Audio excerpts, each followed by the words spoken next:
지금의 MZ세대가 대한민국에서 부모보다 가난한 첫 세대가 될 것이다. 이런 전망이 실려 있는 것을 보고서 그게 제 딸이 될지도 모른다라고 생각을 하니까 순간 굉장히 아찔하더라고요. 돈은 삶을 더없이 풍요롭게 만들기도 하지만 반대로 처절하게 파괴할 수도 있는 힘을 가지고 있죠. 이것이 바로 그린스펀이 아까 이야기했던 금융 문맹의 진정한 의미가 아닌가 싶습니다.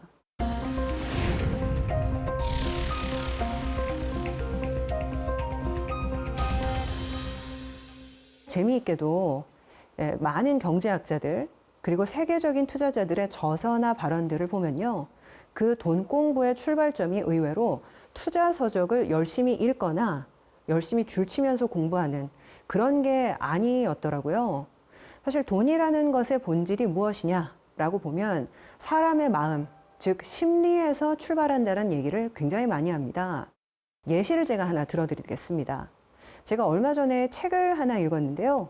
돈의 심리학으로 유명한 모걸 하우저의 불변의 법칙이라는 책이었습니다. 그 책 서문에 이런 내용이 있더라고요. 때는 2008년 말이었습니다. 리만 브라더스라는 금융회사가 파산을 했고요. 미국이 금융위기로 고생을 하고 있었던 굉장히 암울한 시절이었습니다. 한 남자가 전 세계적으로 굉장히 유명한 투자자죠. 워렌 버핏을 조수석에 태우고 어딜 운전하면서 가는 중이었대요. 그 남자는 굉장히 이제 우울하고 참담한 마음에 너무 암울하다. 과연 경기가 회복될 수 있을까요? 라고 하면서 워렌 버핏에게 물었다고 합니다. 그런데 버핏이 이렇게 이야기를 했대요. 1962년에 가장 많이 팔린 초코바가 뭐였는지 아세요? 모르겠는데요. 스니커즈였습니다. 그러면 현재 가장 많이 팔리고 있는 초코바는 뭘까요? 모르겠는데요. 스니커즈입니다. 그 뒤로는 예상하시듯이요. 아주 긴 침묵이 흘렀다고 합니다. 저는 애널리스트다 보니까요. 개인 그리고 기업, 기관 투자자들까지 굉장히 다양한 분들한테 설명회를 다니고 있는데요. 안타깝게도 20년 넘게 애널리스트 일만 해온 저도 앞으로 경제가 어떻게 될지, 물가가 떨어질지 올라갈지, 주식시장이 상승할지 하강할지 사실 정확하게 맞추기가 굉장히 어렵습니다. 하지만 나이가 들수록 한 가지만은 좀 분명해지더라고요. 변하는 것을 예측하는 것보다는 변하지 않는 것, 그 변하지 않는 것이 무엇인지 파악하는 것이 훨씬 중요하다. 그리고 그 변하지 않는 것의 중심에는 항상 사람이 있다라는 것, 그것이 굉장히 중요하다라는 것들을 최근에는 깨닫게 됩니다. 아까 말씀을 드렸던 워렌 버핏의 스니커즈 일화는요. 사람은 의외로 공포에 빠지기 쉬운 존재다. 하지만 세상은 생각보다 그리 쉽게 바뀌지 않는다라는 단순한 진리를 우리에게 가르쳐 주고 있습니다. 실제로 많은 투자자들은요. 주식시장의 90%는 심리에 달려 있다. 이런 이야기를 굉장히 많이 하는데요. 실제로 제가 일하는 증권가에서는요. 사이코패스가 투자를 잘한다라는 속설이 있습니다. 투자라는 것은 사실 세상의 변화를 가장 먼저 느끼는 것에서 출발을 하는데 다른 사람의 감정에 무감각한 사이코패스가 어떻게 투자를 잘할 수가 있나? 이렇게 반문하시는 분도 많습니다. 하지만 투자할 때 철저하게 감정을 배제할 수 있어야 성공한다라는 것은 명백한 정설입니다. 이게 벌었다고 들뜨지 않고요. 손해봤다라고 크게 위축되지 않고 오히려 이성적이고 논리적으로 상황을 하나하나 판단을 하고 의사결정을 할 수 있어야 투자에 있어서 성공을 할 수 있다. 그런 의미입니다. 일반적으로 사람들은요. 상승장에서는 나만 빼고 다들 돈을 버는 것 같이 생각이 되면 굉장히 조반심을 느끼게 되죠. 남들 사는 주식, 남들 사는 아파트 결국 무턱대고 따라 사게 됩니다. 근데 반대의 경우도 있죠. 분명 더 오를 수 있는 회사인데 30% 오른 것이 굉장히 기뻐서 더 오를 수 있다는 걸 알면서도 빨리 수익을 실현하고 싶어서 냉큼 팔아버리는 경우. 그리고 이제 제 주변에는 아예 증권사 앱을 지워버리시는 분들도 있더라고요. 많이 오를 거라고 생각했던 주식이 아예 예상과 다르게 반토막이 나면 계좌를 열어볼 때마다 마음이 너무 고통스러운 거죠. 그러니까 아예 이 증권사 앱을 켜지도 않게 되고 그러면서 의도하지 않았지만 비자발적 장기 투자, 원하지 않았지만 장기 투자를 하게 되는 그런 상황에 들어가게 되는 거죠.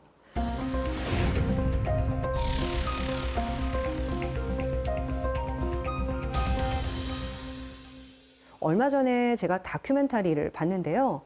골프 선수들을 지도하는 스포츠 멘탈리스트에 대한 내용이었습니다. 윈덤 클라크라는 굉장히 유명한 미국 선수입니다. 현재는 PGA 랭킹 5위를 달리는 탑 클래스 선수인데요. 그런데 한때 이 선수는요, 샷이 제대로 되지 않으면 경기 중에 마구마구 소리를 지르면서 캐디에게 화를 내거나 골프채를 내던져서 감정 통제가 잘 안 된다라는 선수로 굉장히 유명했다라고 합니다. 그래서 이 선수는요, 주변 추천으로 나이가 굉장히 지긋한 심리학자를 소개받게 됩니다. 사실 윈덤 클라크는 알고 보니까 몇 년 전에 어머니가 돌아가셨었는데요. 어머니가 항상 윈덤 클라크 선수에게 그렇게 말씀을 하셨었대요. 결국에는 다 잘 될 거다. 좋은 일이 일어날 거다. 너는 결국에는 해낼 거다. 이런 식으로 그 선수를 북돋아주는 존재였던 거죠. 이 다큐멘터리에는 매일매일 화상으로 이 선수가 상담을 받는 5, 6개월의 과정이 아주 장황하게 묘사가 되고 있어요. 상황을 받아들이고 비관하지 않는 법을 배워나가는 모습들이 하나하나 스쳐 지나가게 되는데요. 결국 이 선수는 US 오픈에서 우승을 하게 됩니다. 그렇다면 무작정 이렇게 또 긍정적으로 보는 것이 좋을까? 사실 또 그렇지도 않습니다. 미국 해군에서 중령으로 근무했었던 하나의 좀 사람의 일화를 들려드리려고 하는데요. 제임스 스톡데일이라는 군인이 있었다고 합니다. 이 제임스 스톡데일은요, 베트남 전쟁에서 전투기 조종사로 근무하다가 피격이 되어서 8년 동안 동료들과 하노이의 포로 수용소에서 수감이 되어 있었다고 합니다. 고문이 굉장히 오래 20차례 넘게 이어졌지만 결국에는 살아남았고요. 1973년 포로 교환으로 석방이 되어서 해군 중장으로 퇴역을 하게 되는데요. 이 스톡데일 중령은 포로 수용소에서 같이 굉장히 오래 있었던 사람들이 많았는데 결국에는 죽은 동료들이 많았던 거죠. 그러면 이 죽은 동료들과 그리고 자신처럼 살아남은 사람들의 차이가 혹시 있었는지 이런 질문이 들어오자 굉장히 놀랍게도 이렇게 대답을 했다고 합니다. 불필요하게 상황을 낙관한 사람들이 있었다. 이게 무슨 얘기일까요? 크리스마스 전에는 나갈 수 있을 거야 라고 믿다가 결국에는 크리스마스가 되어서 못 나갑니다. 그러면 내년도 4월에 부활절에는 석방이 될 거야 라고 또 기대를 합니다. 그런데 4월 부활절이 왔는데 다시 못 나가죠. 그러면 11월에는 나갈 수 있겠지. 추수감사절에는 나갈 수 있겠지. 또 기대를 하는데 다시 또 크리스마스가 되면서 1년이 지나가 버리는 거죠. 그러면 계속 이렇게 반복되는 상실감이 쌓이고 쌓여서 결국에는 목숨을 잃게 만드는 것이고요. 그래서 저는요, 지나치게 비관적인 것도 사실 좋지 않지만 지나치게 낙관적인 부분들도 위험할 수 있다. 그렇다고 한다면 어떤 태도를 가져야 되는가? 냉정하고 합리적인 낙관주의가 필요하다라는 결론에 도달을 하게 됩니다. 사실 이 경제나 투자, 돈을 다루는 것도 마찬가지라는 생각이 듭니다. 사실 경제에 있어서 성공도 하지만 실패를 하는 경우가 훨씬 더 많죠. 하지만 그럴 때도 있는 거죠. 운이 안 좋을 때도 있지만 또 좋을 때도 있는 거고요. 경제 상황이나 가격의 움직임이 내 마음이 같이 흔들리지 않고 덤덤하게, 때로는 냉정하게 상황을 볼 줄 아는 지혜를 가지는 게 훨씬 중요하다라는 말씀을 드리는 겁니다. 또 하나 예를 좀 들어드릴까요? 미국 UC 버클리 비즈니스 스쿨의 교수가 한 증권사 계좌 1만 개를 추출을 해서 6년간의 거래 기록을 찬찬히 조사를 했다고 합니다. 그런데 굉장히 놀라운 결과가 나왔다고 하네요. 손실난 종목 중 딱 10%만 실제로 매도를 했다고 하더라고요. 보통은 손실을 낸 주식 10주 중 한 주만 매도하고 나머지 9주는 언젠가는 오르겠지, 언젠가는 오르겠지 하면서 손실을 굉장히 크게 보고 있는데도 처분을 하지 않고요. 계좌에 그냥 담아뒀다라는 건데 손실을 피하고 싶은 마음에 정작 오른 주식은 빨리 팔아버리고 마이너스가 난 주식만 굉장히 오래 보유하는 경향을 보였다라는 겁니다. 경제학에서는요, 이것을 처분 효과, 디스포지션 이펙트라고 표현합니다. 상식적으로 보자면 이득을 본 주식은 보유하고 손실을 본 주식은 빨리 파는 게 맞죠. 하지만 사람들은 통상 오른 주식은 보통 팔고 내린 주식은 계속 보유하려는 경향을 많이 보입니다.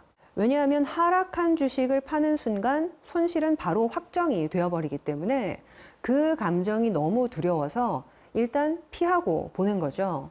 물론 기다리면 하락했던 주식이 다시 올라서 수익으로 바뀔 수도 있습니다. 문제는 그 기간이 한두 달이 걸릴 수도 있지만 2, 3년이 될 수도 있고요. 그렇게 오래 기다린 것이 무색하게 보통은 또 본전이 되자마자 야, 시원하다. 내가 그동안에 고생 많이 했다라고 하면서 바로 팔아치우는 경우가 많다는 거죠. 사실 그 이후에 본격적으로 오르는 주식이 굉장히 많은데도 그걸 알면서도 심리적으로 그 장벽을 견디지 못하는 겁니다. 그러면 이러한 심리적인 함정들에 내가 미리 대비하려면 어떤 방법이 있을지 아마 궁금하실 것 같은데요. 네, 제가 몇 가지 팁을 알려드리도록 하겠습니다. 첫째, 최대한 싸게 사는 겁니다. 전문가들은요, 아무리 좋은 주식이라도 무조건 싸게 사는 게 중요하다라고 입을 모아서 말을 합니다. 주식을 비싸게 사면 그만큼 심리적인 부분에서 제어가 굉장히 어렵기 때문인데요. 물론 좋은 주식은 다 비싸다. 비싼 집도 이유가 있다. 뭐 이런 얘기도 있죠. 하지만 적어도 싸게 사면 초조하게 마음고생을 하는 일은 굉장히 덜 할 수 있습니다. 그리고 두 번째, 예상과 다르게 흘러갈 때 빠르게 인정하고 행동을 바꿀 수 있어야 됩니다. 몇 년 전에요, 한 금융경영연구소가 리포트를 발표를 한 것을 본 적이 있습니다. 대한민국 부자들의 금융 행태를 분석한 리포트였는데요. 10억 이상 주식을 보유하고 있는 부자들은 평균적으로 주식이 15% 하락하면 손절매를 하는 경향이 있다고 합니다. 중요한 건 15% 하락을 하면 묻지도 따지지도 않고 바로 주식을 판다라는 건데요. 그 수준을 넘어가면 손실 회피 심리에 휘둘려서 더 큰 손해를 입을 수도 있다. 내가 내 마음을 통제하지 못할 수도 있다라는 것을 이미 그들은 알고 있다라는 거죠. 실제로요, 전문 투자자들이나 그리고 트레이더들은요, 주식을 매수할 때 스스로를 통제하기 위해서 기준을 미리 정해놓거나 훈련을 하는 경우가 굉장히 많습니다. 투자 원금이 만약에 1,000만 원이라고 생각을 한번 해볼게요. 그러면 그 중에 80%인 800만 원 아니면 90%인 900만 원이든 몇 퍼센트를 투자하고 몇 퍼센트의 현금을 남겨둘지 그것을 나중에 정하는 게 아니라 처음부터 정해놓는 거죠. 그래야 자신의 마음을 잘 통제할 수 있다라고 믿는 겁니다. 그리고 처음 주식을 매수할 때 내 생각과 다르게 움직였을 때 어떤 상황이면 내가 주식을 뒤도 돌아보지 않고 팔 것인지 그에 대한 손절 조건 그리고 얼마까지 떨어지면 내가 주식을 팔 것인지 이러한 손절 가격을 미리 메모해 놓고 생각했던 것과 다른 상황이 왔을 때 바로바로 기계적으로 손절하는 훈련을 하는 겁니다. 손실이든 이득이든 목표를 정하고 시작을 해야만 심리적으로 흔들리는 내 마음을 통제할 수 있다는 거죠. 나는 흔들리지 않을 자신이 있다. 굳이 손절매 같은 기준을 정할 필요는 없다. 뭐 이렇게 얘기하시는 분들도 있을 텐데요. 사실 저는 그런 착각을 버리셔야 한다고 과감하게 말씀을 드립니다. 안 먹고 안 입고 안 쓰고 매일매일 아껴가지고 모은 종잣돈을 투자를 했는데 믿고 투자한 주식이 반토막이 나고 눈물을 머금고 손절할 때 심정은 정말 형언하기 어려운 경우가 많은데 그런 상황에서도 냉정한 심리를 유지할 수 있는 사람은 정말 1%도 되지 않는다라고 저는 보고 있습니다. 결국에는 그 돈을 모으려면 다시 얼마나 고생해야 하는지 스스로가 제일 잘 알거든요. 가장 중요한 것은 사실상 정보를 열심히 수집하고 신문 기사를 많이 보는 부분보다는 내 마음을 통제하는 것, 그런 부분들이 중요하다는 것을 다시 한번 강조드리겠습니다. 배고픔을 모르면 부자가 못 된다. 젊었을 때 고생은 사서도 한다. 이런 얘기 많이 들어보셨죠? 서점에 가면 자기계발서에 굉장히 많이 나오는 레파토리인데요. 그런데 오늘 하나 말씀을 드려볼까 합니다. 육체적으로 극단적인 상황에 몰리면요, 사람은 정상적인 판단을 하지 못하는 경우가 굉장히 많습니다. 사실 신체적으로 좋은 컨디션을 유지하는 것은요, 생각보다 굉장히 중요하다라는 거죠.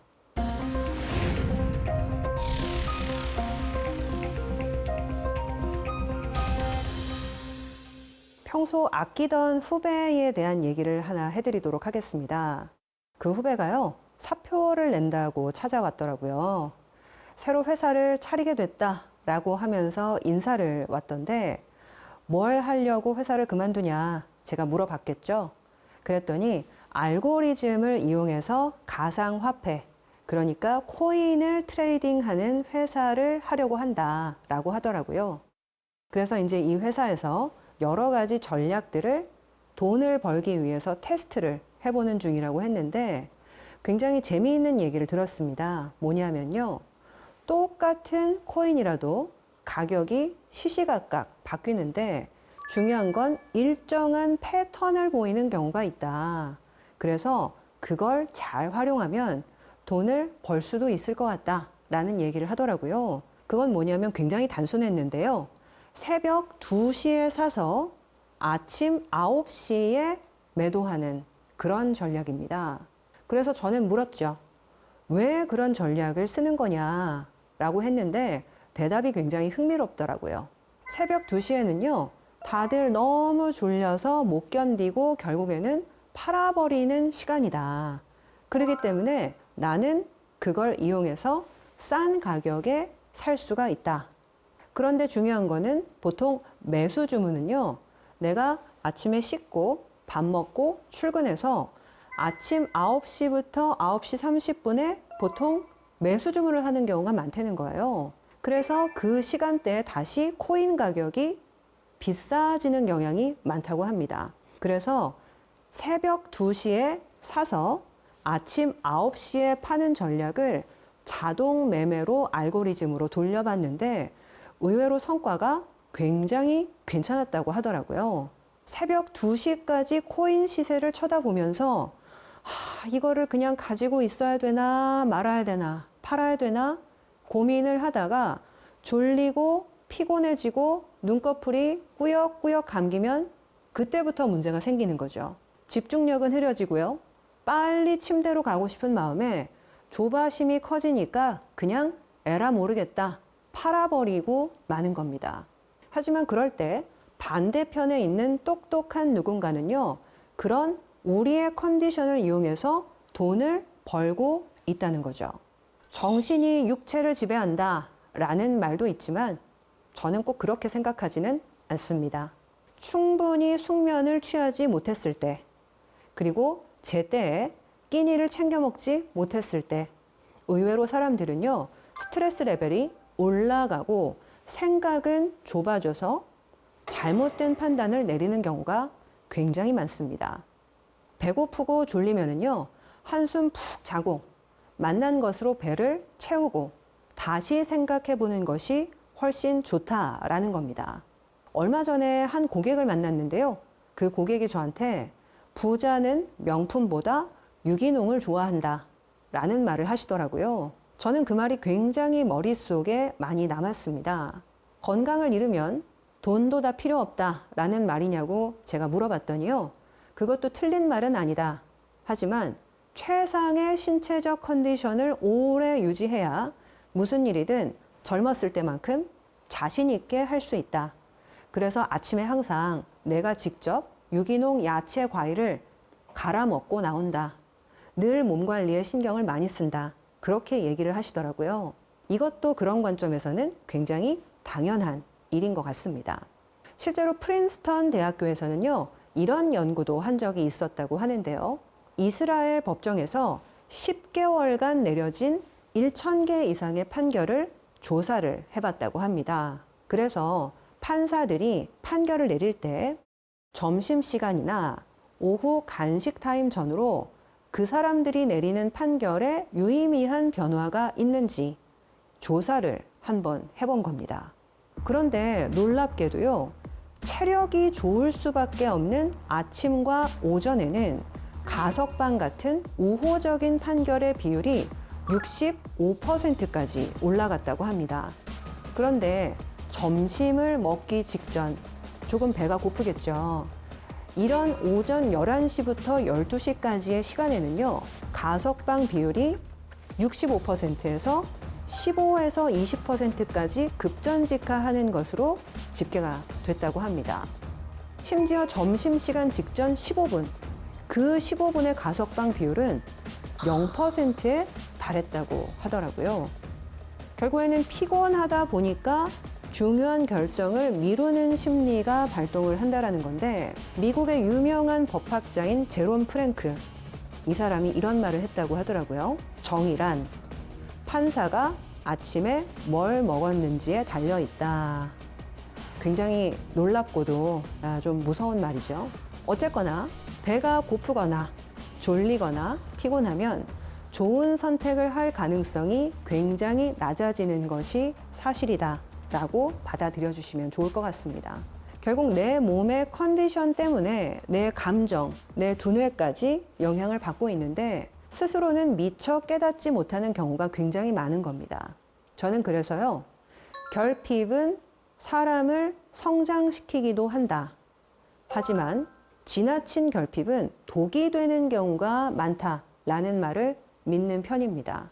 나만 빼고 다들 부자가 되는 것 같아서 급하게 집, 주식 이런 것들을 샀는데 결과가 안 좋은 경우가 굉장히 많은 거. 이런 이유겠죠. 저는 그래서 배고플 때는 매수 매도 버튼을 누르지 말자라는 얘기를 우스개로 많이 하는데요. 배고프면 먹고 졸리면 좀 자야 한다라는 얘기입니다. 번아웃이 된 것 같으면 핸드폰 전원 꺼버리고 과감하게 쉬기도 하고요.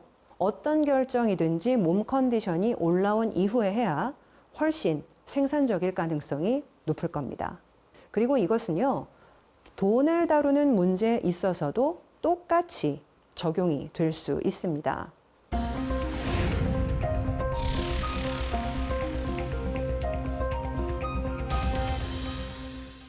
보통은 이제 돈 이야기만 나오면 나도 모르게 신경질적으로 반응하게 된다든지, 친구 집들이에 가서 축하한다라는 말을 해야 되는데 자가야, 전세야 이런 거 먼저 궁금하고, 괜시리 울적해서 나도 모르게 짜증을 내다가 친구랑 사이가 벌어지는 그런 경험 많이들 해보셨을 텐데요. 스스로가 참 못나게 느껴지지만 잘 통제가 안 되는 그 감정 때문에 괴로워했던 경험, 누구나 한 번은 가지고 있는 경험입니다. 이것은 단순히 내 통장 잔고에 많은 돈이 없기 때문에, 충분한 돈이 없기 때문에 발생하는 문제가 아니고요. 내가 경제적 불안감을 해소하기 위해서 제대로 된 계획, 그리고 건강한 플랜을 가지고 있지 않기 때문에 발생하는 심리적인 문제에 가깝습니다. 만약 500만 원만 있어도 명확한 계획이 있다라고 하면 두렵지 않고요. 같은 500만 원이 있어도 경제적 관념을 갖추지 못하고 아무 준비가 되어 있지 않다면 그것은 한없이 불안하게 느껴질 수밖에 없는 거죠. 저는 그래서 100억이 있어도 불안한 사람은 불안하다. 하지만 1000만 원이 있어도 제대로 된 플랜을 가지고 있는 사람은 자신만만하고 당당한 경우를 많이 봤다라고 말씀을 드립니다. 사실 이 100억이란 돈도요, 굉장히 큰 돈처럼 보여지지만 마음먹기에 따라서 쉽게 휘발되는 경우도 많고, 1000만 원이라도 마음먹기에 따라서 사업을 시작하기 위한 훌륭한 종잣돈이 되는 경우도 많습니다. 결국은 내가 이 상황을 통제할 준비가 됐는지, 그리고 내 현재 상황에 대해서 냉정한 판단은 섰는지, 그리고 앞으로 도약하고 나아가기 위한 계획은 스스로 단계별로 꼼꼼하게 설계를 하고 있는지, 내가 이루고 싶은 경제적인 독립의 모습은 어떤 것인지, 이런 것들을 상상해보고 구체적으로 그림을 그려보는 거죠.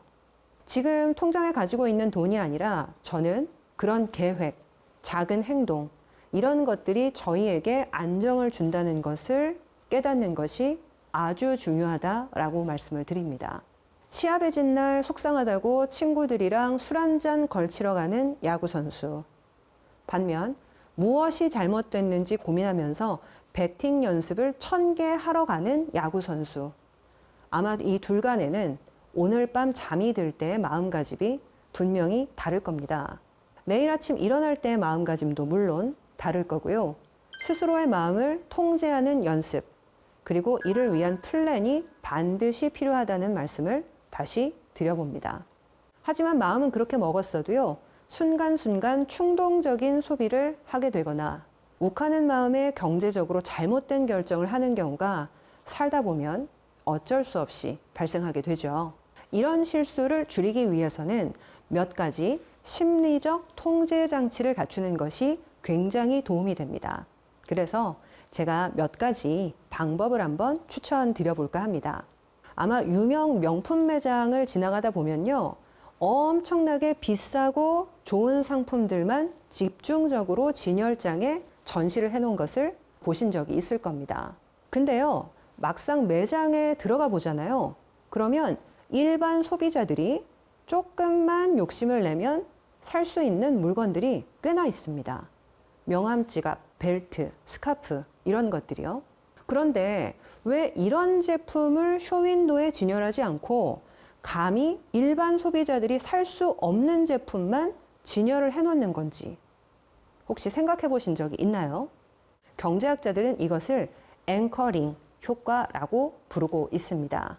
오리는 처음 태어났을 때 본 것을 엄마로 생각을 하고 계속 따라다닌다고 하죠. 인간의 감각도 마찬가지라고 합니다. 인간의 생각이나 사고는 굉장히 주관적이기 때문에 처음 본 사물이나 숫자가 절대적인 기준이 되어버린다는 거죠. 그래서 바다 위의 배가 특정 위치에 닷을 내리면 그 닷에서 크게 벗어나기가 어려운 경우가 굉장히 많습니다. 결국에는 몇 천만 원짜리 시계를 쇼윈도에서 보다가 매장에 들어가서 막상 100만 원짜리 지갑을 보면 생각보다 안 비싸네 라고 하면서 덥석 사게 되는 거죠.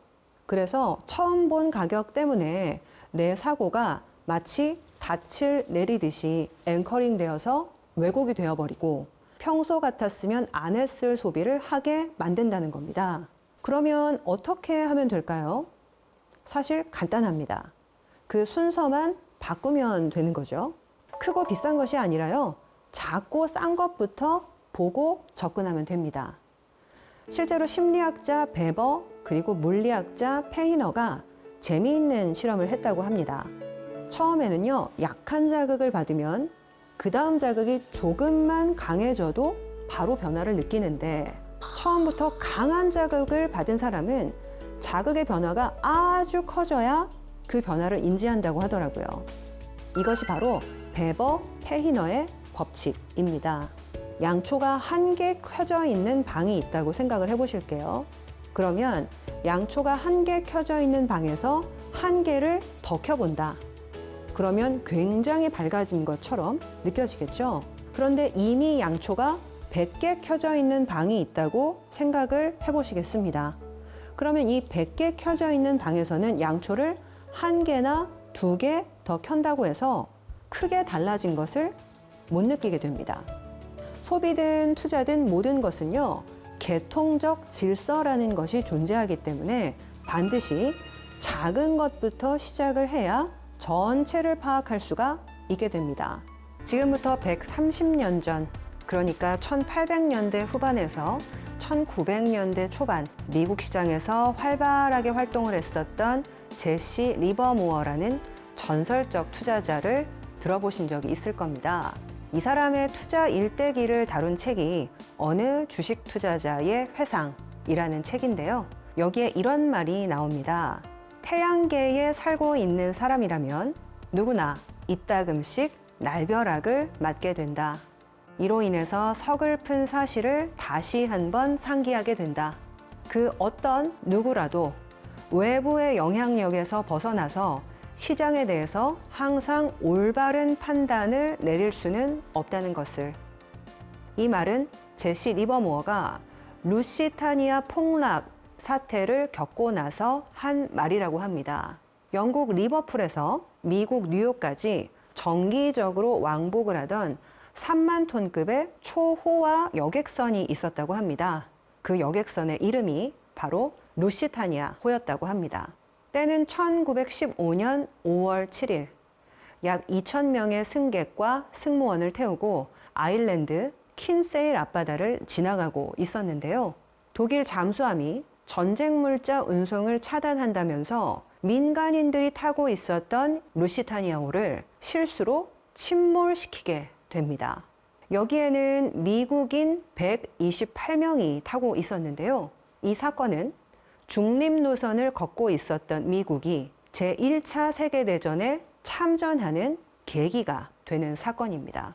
그때까지만 해도 제시 리버모어의 계좌는 매일매일 착실하게 불어나고 있었는데요. 이 뉴스가 전해지자마자 불과 며칠 만에 미국 시장은 10% 넘게 폭락을 했고요. 이에 대비하지 못했었던 제시 리버모어도 결국 큰 손실을 입게 됐다고 합니다. 결국 전혀 상상하지 못했던 일이 터졌고 그로 인해서 날벼락을 맞았던 거죠.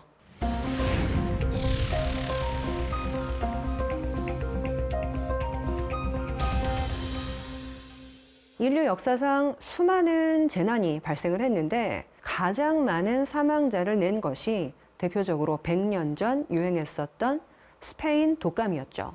1918년 발생해서 2년 동안 전 세계에서 무려 5천만 명 정도가 사망을 했는데 14세기 중반 흑사병이 유럽을 휩쓸었을 때보다도 더 많은 사람이 죽었다고 알려져 있습니다. 이후 사람들은 의학이 발달해서 스페인 독감 같은 전염병이 횡행하는 일은 다시는 없을 거다라고 생각을 했지만 몇 년 전 결국 코로나가 발병을 했었죠. 이런 현상을 수학적으로 풀어낸 용어가 바로 뚱뚱한 꼬리, 팻테일이라고 합니다.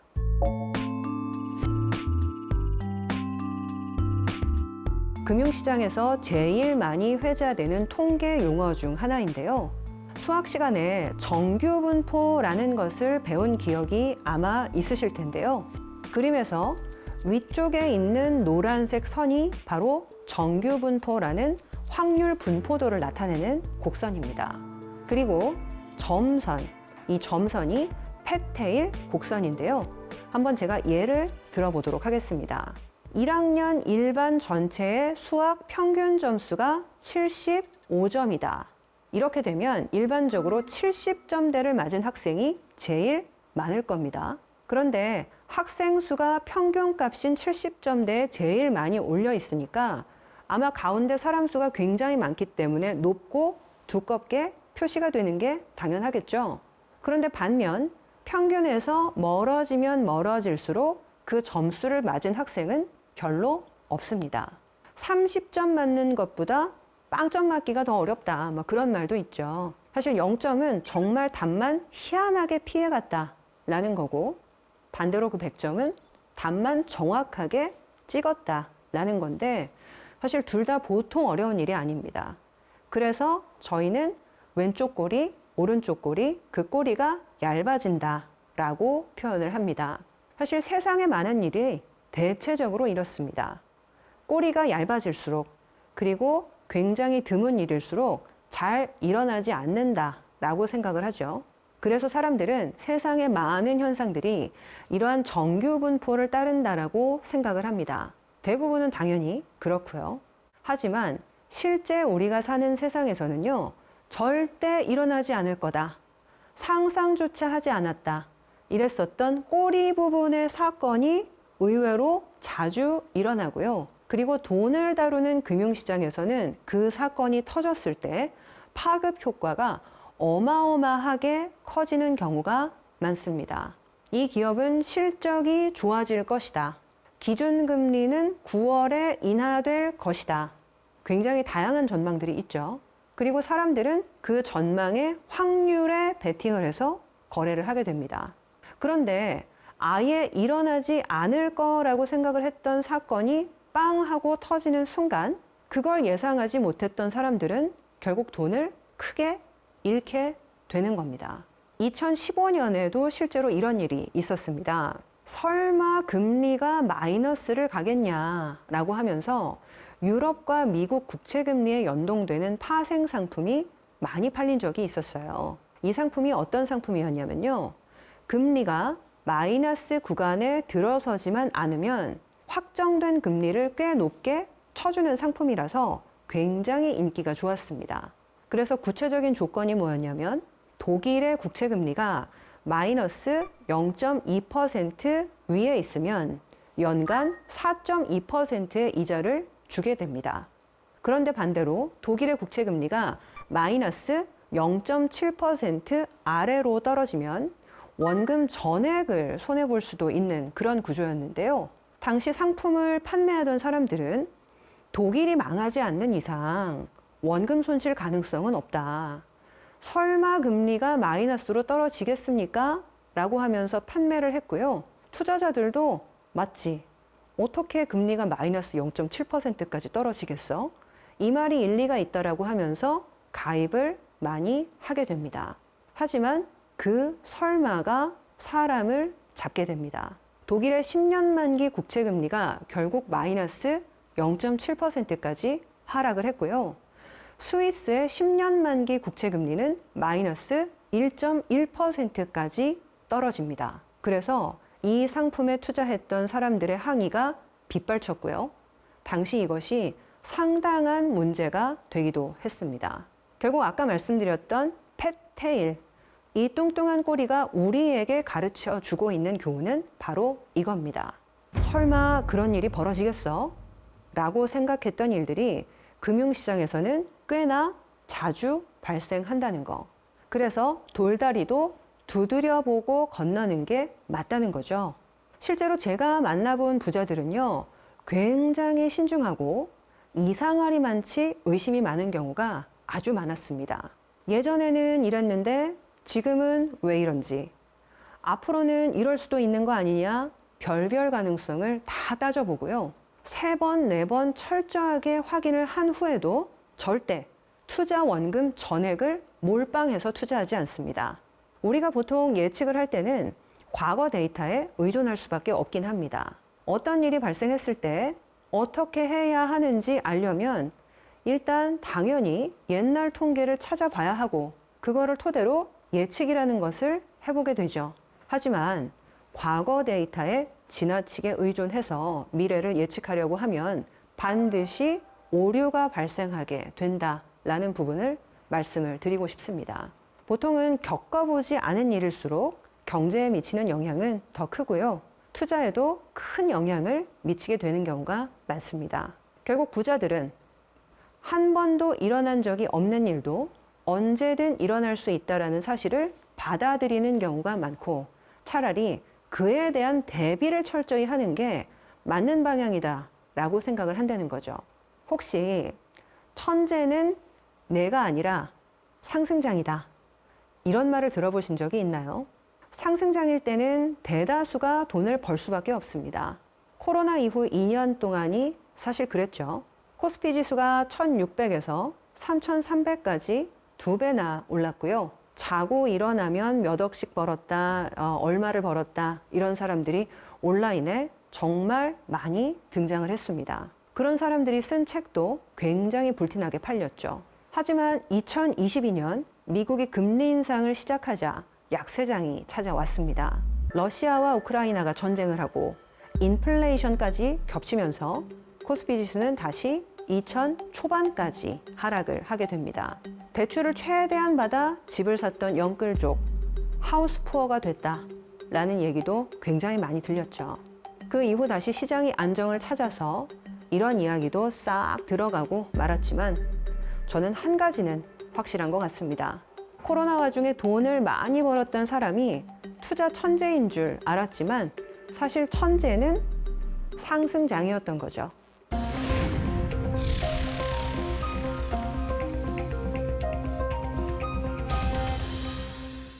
그렇다면 늘 조심하고 경계하는 것만이 리스크를 관리하는 좋은 방법일까요? 의외로 또 하나의 방법이 있다라는 것도 하나 말씀을 드리도록 하겠습니다. 우리나라에는요, 부불 3대라는 말이 있습니다. 부자는 3대를 넘기기가 힘들다라는 말인데요. 그래서 세계 역사를 통틀어서 300년 이상 부를 유지한 가문이 굉장히 드뭅니다. 세계적으로 유명한 이탈리아의 메디치 가문, 이 메디치 가문도요, 200여 년밖에 부를 유지하지 못했거든요. 그런데 조선시대의 경주 최부잣집, 한 번쯤은 아마 들어보셨을 텐데요. 이 최부잣집은 9대 동안 진사를 지내고 12대 동안 연이어서 만석을 모았다고 합니다. 부불 3대라는 얘기들이 있는데도 그들은 어떻게 300년 동안이나 부를 유지할 수 있었는지 굉장히 궁금하실 텐데요. 최부잣집이 가훈처럼 여기면서 자손 대대로 가르쳤던 6가지 원칙이 있었다고 합니다. 첫 번째, 벼슬은 진사 이상은 하지 말라. 두 번째, 재산은 만석 이상 모으지 말라. 세 번째, 과객을 후하게 대접하라. 네 번째, 흉년에는 남의 논밭을 사지 마라. 다섯째, 최씨 가문 며느리들은 시집을 온 후에 3년 동안 무명 옷을 입게 하라. 여섯째, 사방 백리 안에 굶어 죽는 사람이 없게 하라. 조선시대에는 흉년이 들어서 굶어 죽을 정도의 위기 상황에 처하면 사람들이 궁여지책으로 논밭을 팔아서 쌀을 사곤 했다고 합니다. 쌀이 너무 귀해서 논을 말도 안 되는 헐값에 넘기는 사례가 굉장히 많았다고 하는데요. 사실 쌀이 넉넉한 부자 입장에서는 이런 흉년이야말로 논을 헐값에 사들여서 재산을 증식할 수 있는 절호의 기회였습니다. 하지만 최부잣집은 자손 대대로 그것을 금지했습니다. 사실 장기적으로 보면요, 논을 헐값에 팔아넘기고 가슴에 피멍이 든 사람들의 원한이 최부잣집 자신들에게 향하게 되면 이것이 결코 이루어질 것이 없다라고 판단을 했던 거죠. 최부잣집은 그래서 흉년이 들면 저택이 위치한 경주 교동에서 사방 백리 안에 굶어 죽는 사람이 없도록 곡식을 풀어서 배고픈 사람에게 나누어 주었다고 합니다. 결국 나뿐만 아니라 이웃들까지 다 같이 잘 살아야 오래도록 가문을 유지할 수 있다라고 생각을 한 겁니다. 재산을 만석 이상 모으지 말라라고 한 것도 비슷한 이유일 겁니다. 조선시대에는요, 땅을 빌려서 농사를 짓고 그에 대한 소작료를 지불하는 소작인들이 있었는데요. 당시 소작료가 얼마였냐면 수확량의 7에서 8할 정도였다고 합니다. 그런데 그렇게 하면 최부잣집은 재산이 만석을 금세 초과하게 되기 때문에 소작료를 낮춰주는 경우가 굉장히 많았다고 해요. 그런데 재미있는 것은요, 소작인들은 그렇게 되니까 소작료를 적게 내도 되니까 앞다투어서 최부잣집과 먼저 일하고 싶어서 달려갔다고 하더라고요. 결국에는 최부잣집이 잘 되고 더 부자가 되어야 자신들도 더 잘 되는 상생의 경제가 실제로 구현이 된 거죠. 하지만 운 나쁘게도 사이클의 정점을 지나고 있는 시기에 내가 그 산업에 들어간 것이라고 한다면 다시 좋아지기까지는 생각보다 굉장히 오래 기다려야 할 수도 있다는 거죠. 어떤 산업은 짧게는 3년, 길게는 10년 이상을 기다려야 할 수도 있다는 겁니다. 20년 넘게 증권업에 종사하면서 사실 이런 사례들을 정말 수도 없이 보고 있습니다. 이미 추세가 바뀐 지 오래인데 예전에 좋았던 기억을 부여잡고 집착하다가 새롭게 찾아온 좋은 기회를 놓쳐버리는 그런 건 말이죠. 이런 기억을 떠올릴 때마다 지나간 것에 미련둘 필요가 없다. 투자란 것은 미래 가치를 반영하는 곳에 기회가 있기 마련이다 라는 것을 다시 한번 상기하게 됩니다.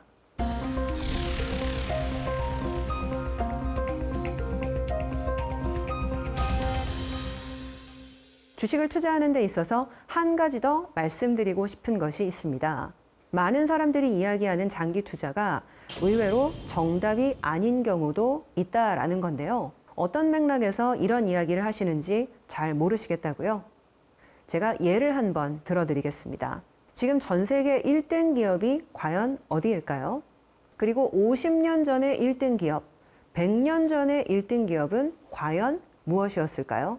제가 챗 GPT를 통해서 1900년부터 2022년까지 120년간 미국 S&P 500 지수의 시가총액 1위 기업 리스트를 뽑아 보았습니다. 그런데 흥미롭게도 1900년부터 1919년도까지는 철강 회사인 US 스틸이 1등이었고요. 1920년부터 30년까지는 통신업의 발달로 우리나라의 KT와 유사한 통신회사인 AT&T가 1등을 유지했습니다. 그리고 1931년부터 38년까지는 전기의 시대가 도래하면서 에디슨이 설립했던 제너럴 일렉트릭이 1등을 차지합니다. 그러다가 1939년도부터 55년도까지는 집집마다 자가용이 대중화되면서 제너럴 모터스 GM이 1등을 탈환했습니다. 그리고 56년부터 64년까지는 다시 AT&T가 1등을 하고요. 65년도부터는 컴퓨터, 인터넷, 이 IT의 시대가 도래하면서 1992년까지 쭉 IBM이 1등을 고수합니다. 그리고 2000년에 드디어 이르러서야 윈도우와 PC, 인터넷 혁명에 힘입어서 마이크로소프트가 1위 자리로 올라서게 됩니다. 이후에 중국, 화석 연료의 부상에 힘입어서 엑손 모빌이 2010년까지 1위를 고수를 하게 되는데 이쯤 되면 왜 이런 이야기를 꺼냈는지 아마도 눈치를 채셨을 것 같습니다. 투자에 있어서 가장 중요한 것은 세상의 흐름을 읽는 것인데 의외로 영원할 것이라고 믿었던 1등은 다시 끌어내려지고 언젠가는 따라잡히고 뒤집히는 경우도 있었다라는 거죠. 세상의 흐름에 따라서 기업의 운명도 바뀌는 건데요. 전문가들은 1등주에 장기 투자하는 것이 정답이다 라는 이야기를 많이 하지만 문제는 그 1등 기업이 늘 변한다라는 것이 문제입니다. 1등은 하기보다 유지하기가 더 어렵다라는 말도 있는데요. 경쟁자들의 추격과 견제를 물리치고 1등을 계속 유지하는 것은 사실 보통 일이 아니라는 것을 잘 아실 겁니다.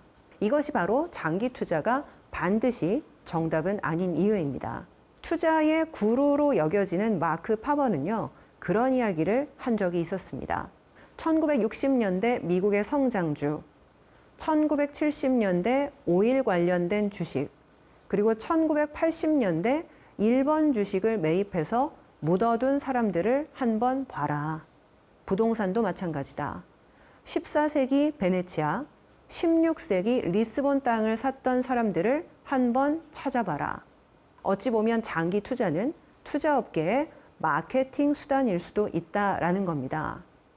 결국 언제나 지키는 투자를 해야 하는 이유가 바로 여기에 있습니다. 사실 기관 투자자와 개인 투자자는 주식을 보는 관점이 다를 수밖에 없습니다.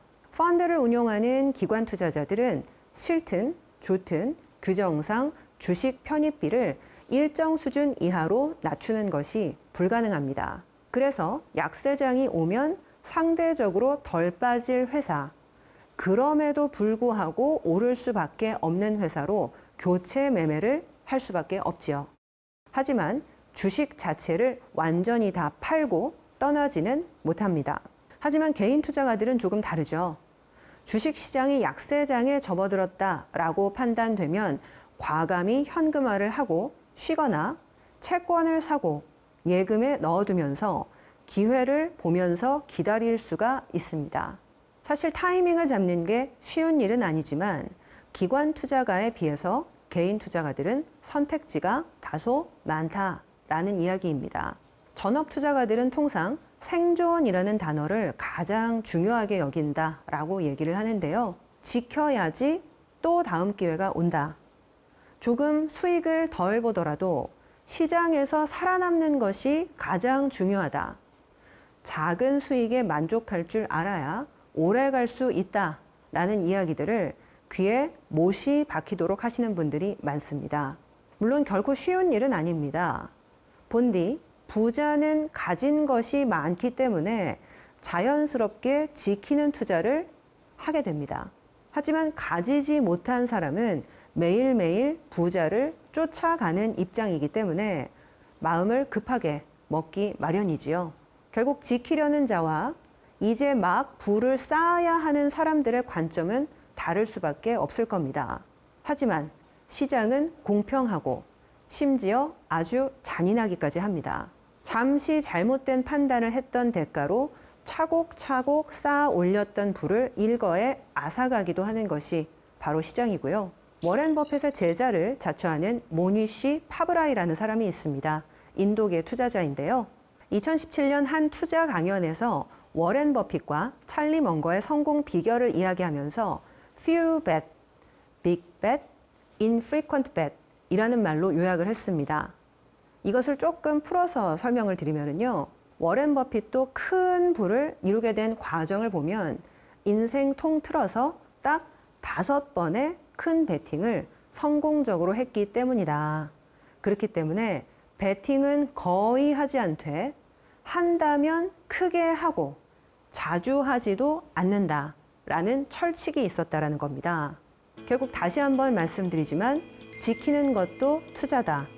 그래야 제대로 된 기회를 잡을 수 있기 때문이다. 말씀을 드려봅니다. 네, 오늘은 주식 투자에 대한 마음가짐 그리고 리스크를 관리하는 부분에 대한 중요성을 말씀을 드렸습니다. 네, 다음 시간에 또 찾아뵙도록 하겠습니다. 감사합니다.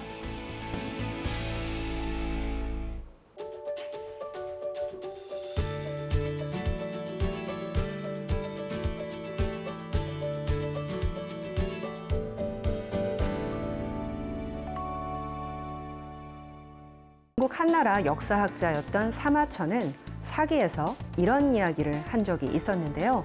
사람들은 자기보다 10배 부자이면 그를 헐뜯지만 100배 부자이면 그를 두려워하기 시작하고 1000배 부자이면 그의 심부름을 하게 되고 10,000배 부자이면 그의 하인이 되니 그것이 만물의 이치다 라고 말이죠. 얼마나 무서운 이야기입니까? 사실 그런 생각을 할 만도 합니다. 사마천은 당시 태사령 벼슬을 하던 아버지가 일찍 돌아가시자 그 뒤를 이어서 역사학자가 되었는데요. 잘못된 모함으로 죽임을 당할 지경에 몰리게 됩니다. 그런데 사형을 면하는 조건이 2가지였다고 합니다. 하나는 1년치 병단을 운영할 수 있을 정도의 큰 돈을 황제에게 바치거나 다른 하나는 생식기를 잘라내는 궁형을 받거나. 그런데 사마천은 부자가 아니었기 때문에 결국 아버지의 유지를 이어받기 위해서 궁형을 감수할 수밖에 없었다고 합니다. 결국 돈이 없음을 평생 한탄할 수밖에 없었다라는 건데요. 그래서 그런지 사마천의 사기에는요, 돈의 중요성과 함께 다양한 부류의 사람들이 어떻게 큰 부자가 되었는지를 다룬 화식열전이라는 편이 있습니다. 그리고 이 화식열전에는 주옥 같은 문구가 많기로 유명한데요. 아마도 사마천 스스로 돈의 중요성을 뼈저리게 느꼈기 때문이겠죠. 여기에는 부는 사람의 본성이며 배우지 않아도 모두 바라는 것이다. 부자 인지정성, 소불악 이구욕자야 라는 문구가 있습니다. 2000년 전에 이런 이야기를 했다라는 것이 참 놀라운데요. 이번 편에서는 사마천이 2000년이라는 세월을 뛰어넘어서 우리에게 전해준 부의 비밀에 관해서 제가 인상 깊게 보았던 구절들을 몇 가지 알려드릴까 합니다.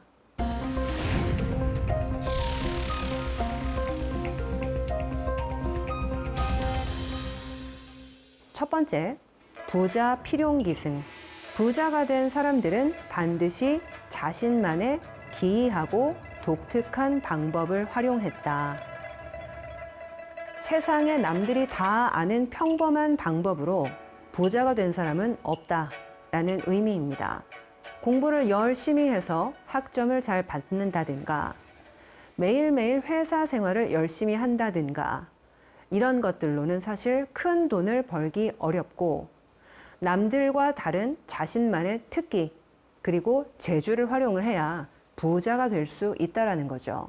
실제로 저도 주변에서 비슷한 사례들을 많이 보고 있는데요. 남들이 우르르 몰려가는 분야에서는 투자든 사업이든 큰 돈을 벌기가 어려운 경우가 많습니다. 그만큼 경쟁이 굉장히 치열하기 때문인데요. 그런데 남들이 안 하는 것을 선택하면 처음에는 도박이다 라고 생각될 수도 있지만 의외로 크게 성공한 경우가 많습니다. 제가 대학생 시절에 과외를 했었던 학생 이야기를 한번 들려드리도록 할게요. 그 학생은요, 수능 시험을 치르고서도 마음 결정을 못해서 어느 과를 가야 되나, 어느 대학을 가야 되나 고민하다가 경쟁률이 낮아서 붙을 확률이 높아 보이는 일환어과를 선택을 하게 됩니다. 처음에는 단순히 경쟁률이 낮은 과를 전략적으로 지원한 것 뿐이었는데 당시 한국에는 일환어를 할 수 있는 사람이 거의 없었죠. 그러다 보니까 1년 정도 현지에 어학연수를 다녀온 다음부터는 엄청나게 바쁘게 살게 됩니다. 우리나라는 이란에서 원유를 많이 수입하고 관련된 프로젝트도 많다 보니까 자금을 주고받을 일이 많았었는데요. 외국계 은행에서 통역할 사람이 없어서 졸업 전에 입도 선매해서 이 친구를 바로 데려갔답니다. 남들이 선망하는 외국계 은행에 쉽게 입사를 하게 된 거죠. 그만큼 한국에 일환어를 할 수 있는 사람이 희귀했기 때문이겠죠. 사실 누가 보기에도 번듯해 보이는 사업이나 직장도 항상 사이클을 타기 마련이고요. 경쟁은 훨씬 치열하기 때문에 내가 아무리 열심히 해도 좋은 기회를 잡지 못하는 경우가 많습니다. 기회라는 것, 그리고 돈이라는 것은 남들이 안 가는 희귀한 길에 있는지도 모르겠습니다. 두 번째, 인각, 임기능. 사람들은 무릇 각자의 능력에 따라 갈 기력, 온 힘을 다해 이득, 소욕, 원하는 것을 얻는다. 락 기사, 자기가 종사하는 일을 즐겁게 여기게 되면 약수지 추하, 마치 물이 자연스레 아래로 흐르는 것 같이 일야 무휴시, 밤낮 쉬는 때가 없게 된다. 불소이 잘해, 그래서 부르지 않아도 스스로 오고, 불구 이민 출지, 시키지 않아도 스스로 생산에 힘쓰게 된다. 어떤 방법을 쓰든 돈만 잘 벌린다면 과연 좋은 것일까요? 돈을 잘 버는 직업에 관심이 가는 것은 당연한 일입니다. 하지만 어떤 일을 하고 어떻게 돈을 버는가는 사람마다 차이가 있을 수밖에 없습니다. 잘하는 것이 각자 다 다르기 때문인데요. 사실 돈에는 꼬리표가 붙어 있지 않습니다. 회사를 다녀서 월급을 받았든, 장사를 해서 돈을 모았든, 투자를 해서 수익을 얻었든 똑같은 돈일 뿐이죠. 그래서 밥벌이는 신성하고 직업에는 귀천이 없다라고 했습니다. 자신이 가지고 태어난 재능으로 각자 사회에서 최선을 다하는 것 뿐인 거죠. 결국 공부를 잘해서 모든 사람들이 선망하는 의사가 된다 하더라도, 면접을 잘 봐서 대한민국 1등 직장에 입사했다 하더라도 그 일을 진심으로 좋아하지 못한다면 오래가기 어렵다라는 진리를 화식열전은 이야기하고 있는 것 아닌가 싶습니다. 부무 경업, 치부하는 데에는 일정한 직업이 없고, 즉 화무상주, 재물에는 일정한 주인이 없다.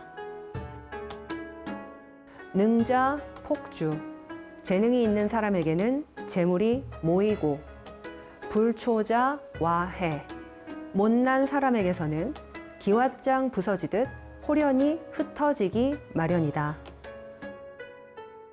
그래서 어떤 일이든 남들보다 조금이라도 재능이 있고 잘할 수 있는 일을 골라서 하는 것이 굉장히 중요합니다. 사실 한국 사회에는 여전히 유교 문화가 남아 있어서요. 사농공상, 즉 선비가 제일 위이고 장사는 아래다라는 사고방식이 은연중에 묻어있는 경우가 있습니다. 하지만 최근에는 자신만의 아이디어와 재주로 창업을 해서 성공을 거둔 사례들이 계속 늘어가고 있지요. 타고난 것, 좋아하는 것, 잘하는 것을 꾸준히 해서 성취하는 인생은 자연스럽게 성공한다라는 진리를 화식열전이 이야기해주고 있는 것 아닌가 생각이 드는 부분입니다. 세 번째, 시무제장력. 한 푼도 가진 게 없는 사람은 노동을 하고 소유 투지, 약간의 재물이 있는 사람은 지혜를 겨루지만 기요, 쟁시, 많은 재산을 일군 사람은 때를 본다. 20대에는 아직 가진 것이 없기 때문에 회사에 들어가 월급을 받고 그것으로 종잣돈을 모으게 됩니다. 그러다가 30대가 되면 쌓인 경험을 통해서 비즈니스를 하거나 투자를 하면서 비슷한 레벨의 사람들과 경쟁을 하게 되죠. 하지만 제가 만나본 부자들은요, 가장 중요한 것은 때다라는 생각을 하는 것 같습니다. 열심히 회사를 다니고 주어진 일을 성실히 하면서 매일매일 보내는 것도 중요하지만 적당한 시기에 때를 만나서 그 시류가 오게 되면 그 때라는 것을 적극적으로 움켜잡아야 된다는 거죠. 그리고 여기에는 때가 아닐 때에는 참고 기다릴 줄도 알아야 한다라는 의미도 내포가 되어 있습니다. 그렇다면 도대체 그 때라는 것은 어떻게 알 수 있는 것일까요? 애널리스트와 전문 투자자들이 이 때라는 것을 알기 위해서 가장 많이 하는 일이 매일 아침 뉴스를 체크하는 일입니다. 제가 아는 상당한 부를 일구신 분들은 대부분이 종합일간지 1개, 경제지 1개는 기본으로 보시는 경우가 많고요. 아침에 일어나면 신문을 넘겨보는 것으로 하루를 시작하곤 하시더라고요. 사실 요새는 스마트폰만 켜면 언론사별로 뉴스가 즐비한데 왜 종이 신문을 읽어야 하냐라고 물어보시는 분들이 많더라고요. 사실 그런데 인터넷 뉴스의 가장 큰 문제는 뭐가 중요한지 알기가 어렵다라는 겁니다. 인터넷 뉴스는 공간의 제약이 없다 보니까 이 뉴스, 저 뉴스가 동시에 올라오고요. 클릭을 유도할 수 있는 자극적인 뉴스를 제일 위에 배치하는 경우가 많습니다. 그러다 보면 종종 가장 중요한 뉴스를 놓치게 될 때가 많은 거죠.